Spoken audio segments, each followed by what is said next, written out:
कई बार त्वचा पर अचानक लाल चट्टे आ जाते हैं, जो कई बार सोराइसिस के कारण भी होते हैं। आइए तो आज वर्ल्ड सोराइसिस डे के अवसर पर अपने शहर पटना और देश के जाने माने डर्मेटोलॉजिस्ट डॉक्टर शोभना झा से सोराइसिस के बारे में जानते हैं। मैम, मेरा नेक्स्ट क्वेश्चन आपसे ये होगा कि सोराइसिस के लिए कौन से उपचार उपलब्ध हैं? ये बहुत हद तक सिमिलर होता है फंगल इन्फेक्शन से देखने में लोगों के लिए, इसलिए डॉक्टर्स के पास तुरंत जाना चाहिए अगर आपको शरीर पर कहीं भी लाल चकत्ते या फिर ऊपर में एक परतदार चमड़े की लेयर होती है वो जमी हुई नजर आए। और ट्रीटमेंट में इसमें बहुत सारे क्रीम्स होते हैं जिससे क्योर होता है अगर कम सीवियर हो तो।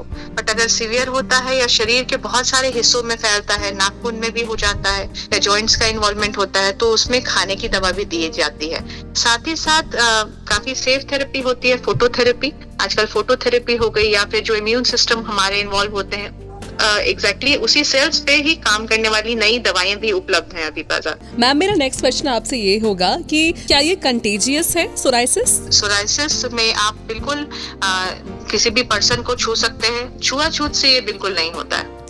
मैम, क्या सोराइसिस ठीक हो सकता है? इसका क्योर है? कंप्लीट क्योर नहीं है इसका, पर इसका इलाज बहुत जरूरी है क्योंकि ये कॉम्प्लिकेशन कर सकता है। मतलब जैसे बहुत कुछ जो अंगों में ये होता है हमारे शरीर के, जैसे केहूनी हो गया, शरीर का जो पीठ का निचला हिस्सा है वहां हो गया, सिर पे होता है या नाखून इसमें इन्वॉल्व हो सकते हैं या जॉइंट्स इन्वॉल्व हो सकते हैं, तो ये काफी हद तक ये फैल सकता है। फैलने के बाद में शरीर में कष्ट होती है, इसीलिए इसका इलाज कराना जरूरी होता है। उसको क्योर कम्प्लीटली नहीं किया जा सकता। मैम, मेरा नेक्स्ट क्वेश्चन आपसे ये होगा कि सोराइसिस किसको हो सकता है? क्रॉनिक कंडीशन है ये। एक्चुअली इम्यून सिस्टम में जो सेल्स इन्वॉल्व होते हैं वैसे सेल्स इन्वॉल्व होते हैं इसमें, जो हमारे जो इम्यून सिस्टम होते हैं उनकी रक्षा करते हैं, वो सेल्स इन्वॉल्व होते हैं जो स्किन की रक्षा करते हैं। ऐसे लोगों में देखा गया है जिसमें पहले से जेनेटिक उस जीन के लिए प्रीडिस्पोजिशन हो थोड़ा, और साथ में जिनमें फैमिली हिस्ट्री भी प्रेजेंट हो, या फिर ऐसे लोगों में भी देखा गया है जो इस एज ग्रुप को बिलोंग करते हैं, जैसे 30 to 50 इयर्स। जनरली ये बच्चों में नहीं होता है या बूढ़ों में नहीं होता है। सोराइसिस क्या है?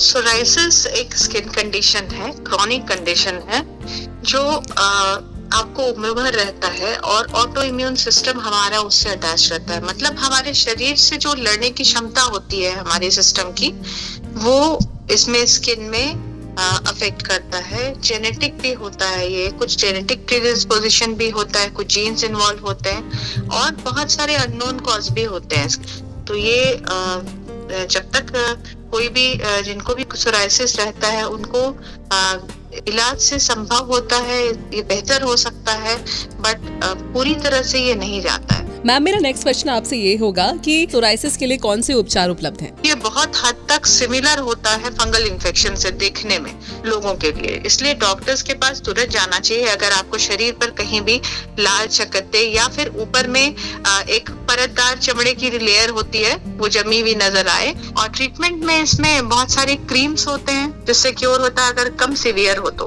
बट अगर सीवियर होता है या शरीर के बहुत सारे हिस्सों में फैलता है, नाखून में भी हो जाता है या जॉइंट्स का इन्वॉल्वमेंट होता है, तो उसमें खाने की दवा भी दी जाती है। साथ ही साथ काफी सेफ थेरेपी होती है फोटोथेरेपी। आजकल फोटोथेरेपी हो गई या फिर जो इम्यून सिस्टम हमारे इन्वॉल्व होते हैं एग्जैक्टली उसी सेल्स पे ही काम करने वाली नई दवाएं भी उपलब्ध हैं अभी बाजार। मैम, मेरा नेक्स्ट क्वेश्चन आपसे ये होगा कि क्या ये कंटेजियस है सोराइसिस? सोराइसिस में आप बिल्कुल किसी भी पर्सन को छू सकते हैं, छुआछूत से ये बिल्कुल नहीं होता है। मैम, क्या सोराइसिस ठीक हो सकता है? इसका क्योर है? कंप्लीट क्योर नहीं है इसका, पर इसका इलाज बहुत जरूरी है क्योंकि ये कॉम्प्लिकेशन कर सकता है। मतलब जैसे बहुत कुछ जो अंगों में ये होता है हमारे शरीर के, जैसे केहूनी हो गया, शरीर का जो पीठ का निचला हिस्सा है वहां हो गया, सिर पे होता है या नाखून इसमें इन्वॉल्व हो सकते हैं या जॉइंट्स इन्वॉल्व हो सकते हैं, तो ये काफी हद तक ये फैल सकता है। फैलने के बाद में शरीर में कष्ट होती है, इसीलिए इसका इलाज कराना जरूरी होता है। उसको क्योर कम्प्लीटली नहीं किया जा सकता।